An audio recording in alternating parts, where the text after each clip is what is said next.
Hello everyone, welcome back to my channel. So today I am doing my March TBR. So I decided officially that I'm going to be splitting up my videos because I read so many books that it feels better to just split up my TBR and my wrap-ups. So that is what we're going to be doing. I have a lot of books.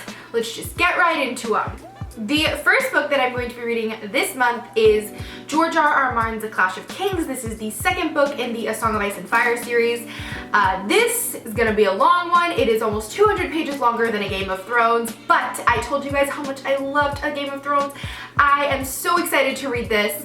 It is an amazing series so far. I can't wait to see what else happened. It's so good. It's so good. You guys really need to read it. The next book I'm going to be reading this month is Wild by Cheryl Strayed. This is a super quick read. This is Cheryl Strayed's memoir about her hike on the Pacific Crest Trail, kind of finding herself, you know, conquering her fears, and I feel like this is a really good book for me to read before I go to college. The next book I'm going to be reading is Devil in the Grove by Gilbert King. I wanted to read this in February for Black History Month, but I didn't get around to it.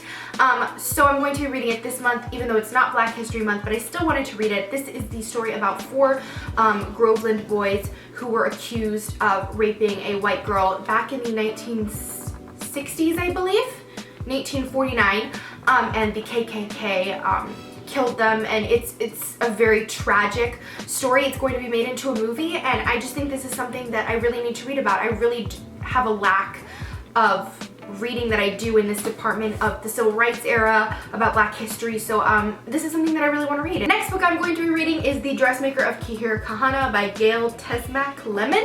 My mom and I read a book together each month, and she heard about this book. She's wanted to read it for a long time, so we decided to read it together.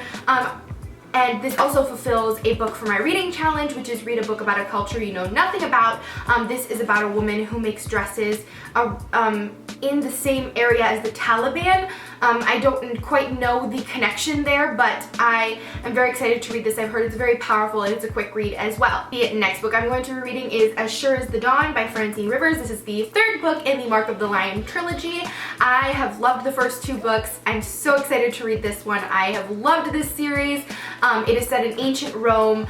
The first book was in a woman's perspective named Hadassah. She was a slave. The second book is in the portrayal of Marcus, and the third book is in Aetrates. He is a Roman fighter who fought in the Colosseum, and I just think it's going to be very interesting. I love historical fiction. The next book is a book I am already reading. This is The Little Paris Bookshop by Nina George. It is a romance novel. It is about this man who owns a book barge. It's kind of like a floating bookstore. It's basically my dream. It's in the middle of Paris, and it's called The Literary Apothecary. So he basically gives people a prescription of what book they need for what kind of trouble they're having. It's such a great concept. I'm about 100 pages in. It's very good. It is kind of slow in some parts, but I think I'll be able to finish this fairly quickly. The next book I will be reading is Red Rising by Pierce Brown. The third book in this trilogy came out this year, so I'm way behind again, but I've heard this whole series is awesome. Somebody told me if you like Game of Thrones and Hunger Games, you should read this, so that's me, basically me. It is a dystopian novel. I believe it has something to do with space. Oh, The Surface of Mars Livable. I kind of just pick books up and try them out. When people tell me to read something, I trust their judgment. I think it's gonna be pretty good. I've heard really good things about this trilogy, so let me guys know, what do you think about this? The last book is To Whisper Her Name by Tamara Alexander. This is set at the Belmead Plantation in Nashville, Tennessee, which is actually where my parents got married. So I decided to read this book. My mom actually saw the cover and she was like, wait, I know that place. So my parents got married there about almost 25 years ago. So I think this is going to be a fun one to read. It's a historical fiction. It's about around the time of the Civil War. So again, we can see a very big concept going on here, Christian historical fiction. So those are all the books on my TBR. What are you guys reading this month? What should I be reading next month? Tell me down below. I hope you guys enjoyed this video. If you did, give it a big thumbs up, and I will see you back here later.